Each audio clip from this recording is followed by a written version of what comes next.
Hello et bienvenue sur Mindbuster, mon nom est Andy. Aujourd'hui, on va parler du pouvoir de la clarté. Alors, nous sommes tous confrontés quotidiennement à faire des choix.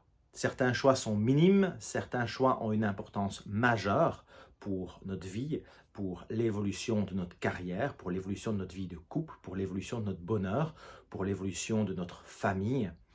Comment alors pouvoir véritablement avoir une clarté limpide qui va me permettre de naviguer de façon beaucoup plus détendue, beaucoup plus calme, beaucoup plus sereine et beaucoup plus directe? Imaginez un instant que vous devez vous rendre d'un point A à un point B. Il y a 100 km et il y a un brouillard dense. Vous ne voyez pas à 10 mètres. Comment pourriez-vous avancer rapidement dans ce brouillard si dense? Vous allez pouvoir le faire. Vous pourriez rouler à 120 km/h. Je vous le déconseille, ça va être vraiment dangereux. C'est exactement la même chose. Si vous voulez aller vite dans votre vie, il n'y a pas 10 000 solutions. Il y a soit une solution où vous avancez dans le brouillard sans véritable clarté, vous avancez vite et vous risquez fort probablement de vous planter, de faire un accident, d'avoir des dégâts collatéraux, ou alors de prendre un peu de temps, de partir au bon moment, sachant qu'il n'y a pas véritablement un bon moment, parce que le bon moment, c'est celui où vous aurez été capable de faire la clarté. Et je vais vous partager un exercice qui est super puissant, qui vous permet véritablement, quand vous êtes dans une zone où vous ne voyez pas clair, où vous ne savez peut-être pas exactement ce que vous voulez, c'est un exercice qui est radical, qui va vous permettre d'établir une clarté limpide sur ce que vous voulez, où vous voulez aller, quand vous voulez aller et ce que vous êtes prêt à mettre en place pour aller justement dans cet endroit où vous voudriez aller. Qu'il s'agisse d'une relation de couple, qu'il s'agisse d'une création d'une entreprise, qu'il s'agisse d'avoir plus d'argent, de votre situation financière, d'être en meilleure santé, peu importe le domaine que vous voulez, c'est un exercice qui est radical. La plupart du temps, certains d'entre nous restent coincés dans des endroits avec différents choix, sans vouloir véritablement prendre une option ou l'autre, parce que faire un choix, c'est automatiquement dire non à quelque chose. Quand je dis oui à quelque chose, automatiquement, je dis non. Si j'essaie de laisser toutes les portes ouvertes et tous les choix ouverts en permanence, ça veut dire que je ne prends pas véritablement de choix, je ne prends pas véritablement d'engagement. Et ce qui se passe, c'est que je ne sais pas véritablement avancer, puisque c'est toujours la confusion au niveau de ma tête. À partir du moment où je suis capable de fermer certaines portes, pour me focaliser sur la porte que j'ai décidé d'ouvrir et marcher ce chemin que j'ai choisi à ce moment-là, je peux véritablement, à ce moment-là, aller beaucoup plus rapidement parce que j'ai de la clarté, je ne regarde pas toujours en arrière, je sais où je vais, j'ai choisi cette porte-là. Peut-être qu'il aurait pu se passer autant de belles choses si j'avais pris l'autre porte, mais j'ai choisi celle-là. Le pire des choix que vous pouvez faire, c'est de ne pas faire de choix et de rester devant 3 ou 4 portes, 3 ou 4 choix qui s'offrent à vous et de les contempler en ayant peur de choisir une direction. Tant que vous n'aurez pas choisi une direction, vous serez immobile. Et l'immobilité est probablement ce qui cause le plus de dégâts, tant d'un point de vue de l'estime de soi que des résultats que vous voulez avoir. Imaginez que vous avez 4 personnes devant vous qui vous plaisent. Vous ne savez pas laquelle choisir pour l'inviter au restaurant. Il faut bien vous dire une chose, c'est qu'elles ne vont pas rester là-bas à vous attendre indéfiniment. Et donc, si vous restez trop longtemps sans prendre un moment une décision ou une autre, peu importe la décision que vous allez prendre, et de se dire, tiens, Marianne, par exemple, je vais t'inviter au restaurant. Si même vous n'avez qu'un choix à faire, il vaut mieux faire un choix et se dire, tiens, j'ai fait ce choix. Peut-être que ça n'a mené nulle part, bien que je pense véritablement que chaque choix mène quelque part. Si même le résultat ne vous plaît pas, le résultat que vous avez vous donne de l'information qui vous permet de poursuivre votre route et c'est là que c'est véritablement intéressant. Alors, si c'est si important d'avoir cette clarté pour faire des choix, il y a 2-3 choses dont j'aimerais vous parler avant. N'attendez pas d'être dans une zone ou dans un moment où vous êtes au pied du mur, où vous êtes stressé, où vous êtes dans cette sensation du manque, de la peur pour faire vos choix. Simplement parce qu'un choix qui est influencé par le manque, par la peur, par la tristesse, par la souffrance, sera rarement un choix juste. La première chose que j'ai envie de vous dire, c'est pour faire vos choix, attendez d'être dans une zone où vous vous sentez bien, où vous êtes heureux, où vous êtes joyeux, où vous avez un mindset qui est positif. Et il existe toute une multitude de pratiques, d'exercices que je pourrais vous partager aussi. Si ça vous intéresse, mettez-le en commentaire et je me ferai un plaisir de vous partager quelques pratiques que j'utilise moi-même quand je sens que mon énergie n'est pas au top pour remonter assez rapidement. Et quand vous êtes dans cette zone où ça va bien, là vous pouvez faire des choix en conscience qui vont en règle générale être beaucoup plus justes que si vous attendez d'être au pied du mur pour faire des choix. Malheureusement, beaucoup d'entre nous, êtres humains, attendons d'être au pied du mur pour faire certains choix. Alors, quelle est donc cette pratique qui va vous permettre de pouvoir avoir une clarté limpide sur votre situation, qu'il s'agisse de votre santé, de votre situation de couple ou de célibat et que vous voudriez mettre un terme à ce célibat ou rester célibataire parce que c'est très chouette et que vous vous éclatez, ou que ce soit dans votre métier, que vous soyez employé ou chef d'entreprise, ça n'a aucune espèce d'importance. C'est un processus en 4 étapes qui est relativement simple, mais qui demande un peu de pratique. Dans cette pratique, c'est vraiment nécessaire de scinder ce que j'appelle une condition d'un véritable problème. J'ai beaucoup de personnes qui viennent me voir et qui me disent « ça ne va pas, j'ai un problème, je manque de clarté. J'ai un problème, je manque d'estime et de confiance en moi. » L'estime de soi, la clarté, le surpoids ne sont pas un véritable problème. C'est une condition. What? Andy, qu'est-ce que tu me racontes? Bien sûr que moi, j'ai manque de confiance en moi, c'est un sacré problème. Je comprends tout à fait, mais attendez d'aller plus loin et vous allez voir à quel point cette pratique va vous aider à y voir tellement clair et de façon tellement limpide. Admettons que j'ai un manque de confiance en moi et que je suis dans cette condition de manque de confiance en moi. Qu'est-ce que ça va engendrer comme problème? Et le véritable problème que ça va engendrer, ce manque de confiance en moi, c'est que je vais peut-être pas oser aller parler à cette personne qui me plaît un samedi soir quand je suis dans un restaurant et que je vois cette merveilleuse femme qui dégage une énergie super positive et j'ai juste envie d'une chose, c'est d'aller faire connaissance. Et ce manque d'estime de moi va m'empêcher d'y aller. Ce manque d'estime de moi, il va aussi m'empêcher peut-être de dire non à mon bureau, à certaines choses que je ne tolère pas, que je n'ai pas envie d'accepter parce que tous mes collègues vont prendre un verre et que moi je suis la bonne poire et qu'on me demande de finaliser tous les dossiers et je suis le seul à rester au bureau jusque 21h. Ça, ce sont de véritables problèmes issus de la condition du manque d'estime de moi.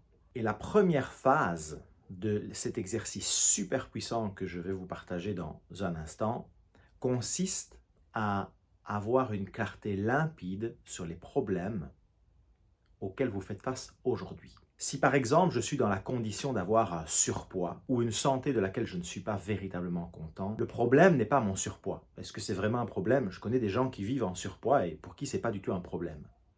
Par contre, je connais des gens qui ont un surpoids et qui n'osent pas aller à la piscine avec leurs enfants, de peur de se montrer en maillot de bain parce qu'elles sont complexées. Là, le vrai problème, il est là. C'est que je n'ose pas aller à la piscine avec mes enfants. Je passe à côté d'un moment extraordinaire que j'aimerais véritablement vivre parce que je vis dans cette condition de surpoids. Et ça, c'est la première étape. C'est vraiment définir avec clarté la situation, faire un état des lieux qui me permet d'avoir une clarté limpide d'où je suis, de ce que je vis, que je n'aime pas et que je souhaite voir évoluer. Comment pourriez-vous imaginer de sortir d'une prison si vous refusez de vous avouer que vous êtes enfermé? Techniquement, c'est impossible. Donc, cette première étape, elle n'est pas forcément évidente, mais elle permet réellement de pouvoir faire un état des lieux clair et limpide qui va vous permettre de se dire « Ok, ça j'ai ce problème-là, ça j'ai ce problème-là. Et je peux vous garantir que ça fait beaucoup plus mal et c'est beaucoup plus clair et ça donne beaucoup plus envie de changer à partir du moment où vous vous dites le manque de confiance en moi que j'ai, il a causé cet événement que je n'ai absolument pas osé parler à cette personne à qui j'aurais rêvé de parler plutôt que d'aller la trouver, j'ai pas osé. Ça fait mal au cœur. Ça se dit, si je suis juste là, j'ai un problème d'estime de moi. Ok, bien, cool. Mais quand je vais véritablement chercher dans le concret, c'est là que ça va vous donner réellement une clarté et beaucoup plus d'envie d'avancer, d'évoluer sur votre chemin.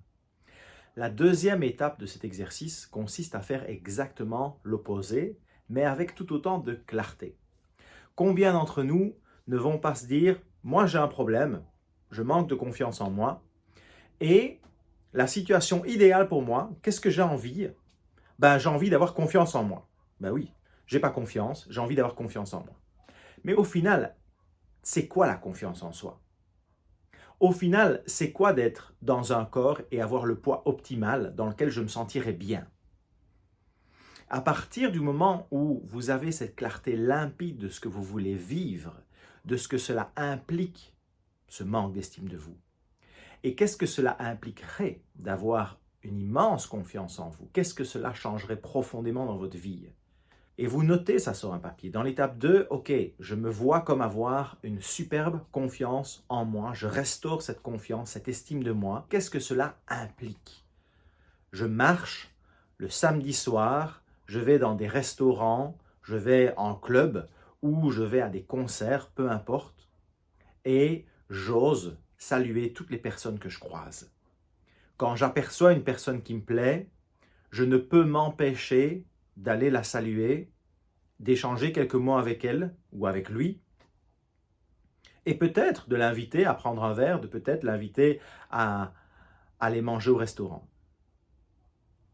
Quand je suis bien dans ce corps, autre exemple, je me vois à la piscine avec mes enfants, dans la pataugeoire, en maillot, je me sens bien, je me sens à ma place, je suis heureuse d'être en maillot, heureuse d'être avec mes enfants qui pour la première fois de leur vie voient leur maman jouer avec eux sans aucun complexe. Voilà exactement les scènes que vous devez vous décrire avec une clarté limpide, même si c'est plus facile de dire juste « j'ai un complexe sur mon poids ». Et je le comprends. Mais cette clarté limpide va tellement vous aider à évoluer et à pouvoir vous diriger vers là où vous voulez et à changer votre vie et à passer de cette condition problématique dans laquelle vous êtes maintenant à une solution. Donc, première étape, véritablement décrire les situations qui sont problématiques.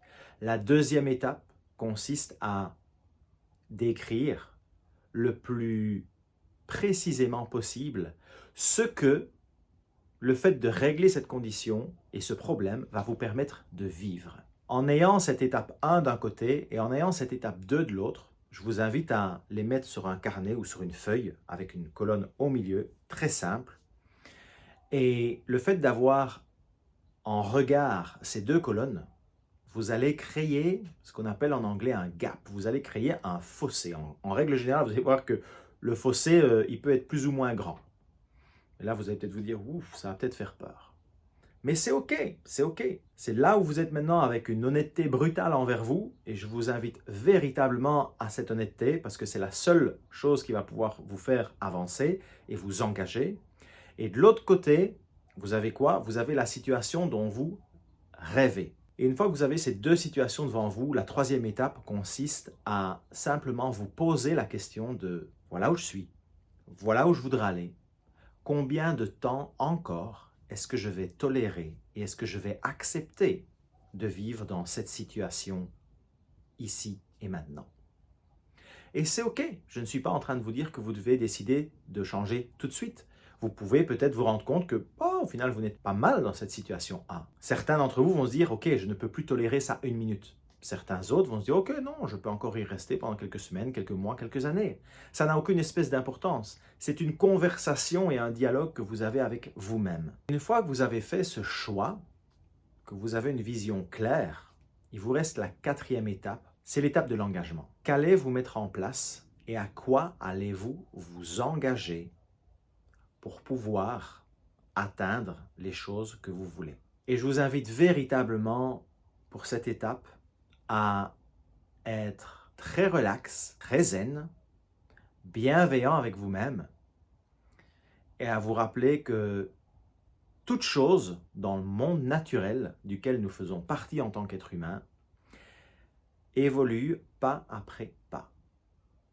Si aujourd'hui vous faites 100 kilos et que vous voulez descendre à 60 et que vous n'avez jamais fait de régime, que vous n'avez jamais fait de sport, que vous n'avez aucune connaissance en nutrition, ne mettez pas « je souhaite avoir perdu 10 kilos dans une semaine et je vais faire 1 heure de jogging tous les jours ». Pourquoi? Parce que ça risque encore plus de miner votre estime de vous pour la simple et bonne raison que c'est un peu too much pour un départ. Vous devez arriver à choisir un engagement dans lequel vous êtes capable de véritablement croire et pas un engagement qui va être comme un shot de dopamine qui va vous faire vous sentir bien maintenant et peut-être demain, mais qui dans 3-4 jours, parce que ça aurait été un engagement qui était bien trop important, va tomber à l'eau.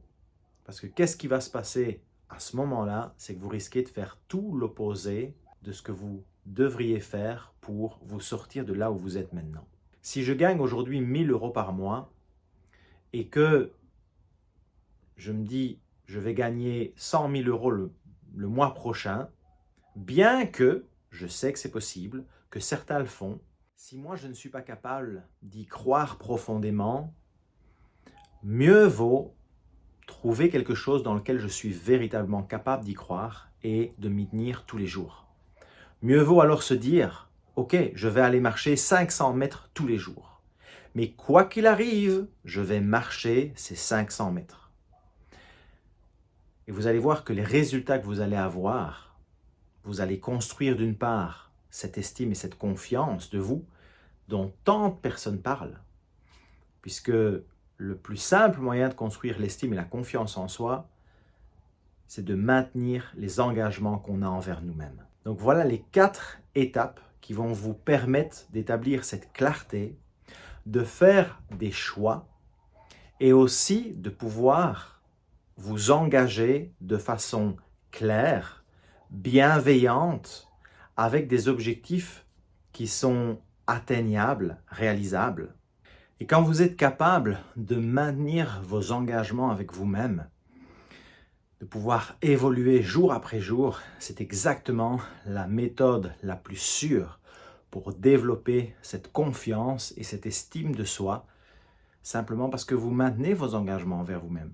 Vous vous êtes dit quelque chose, vous vous y tenez. J'espère que cette vidéo vous a plu, j'espère surtout qu'elle va vous aider à avoir plus de clarté sur les choses auxquelles vous faites face pour le moment, les choses que vous voulez régler dans votre vie, que ce soit un challenge financier, que ce soit un challenge de santé, que ce soit simplement tout va bien dans votre vie, mais vous souhaitez passer au niveau supérieur. Je vous garantis que faire cet exercice a des répercussions qui sont miraculeuses. N'hésitez pas à laisser en commentaire ce que vous en pensez, vos propres résultats une fois que vous avez appliqué ça. Peut-être qu'il y a des prises de conscience que vous n'aviez jamais véritablement réalisées par rapport à la condition et le problème réel que ça a dans votre vie quotidienne. N'hésitez pas à vous abonner aussi et à cliquer sur la cloche de notification pour d'autres vidéos. À très bientôt sur Mind Booster. Ciao, ciao.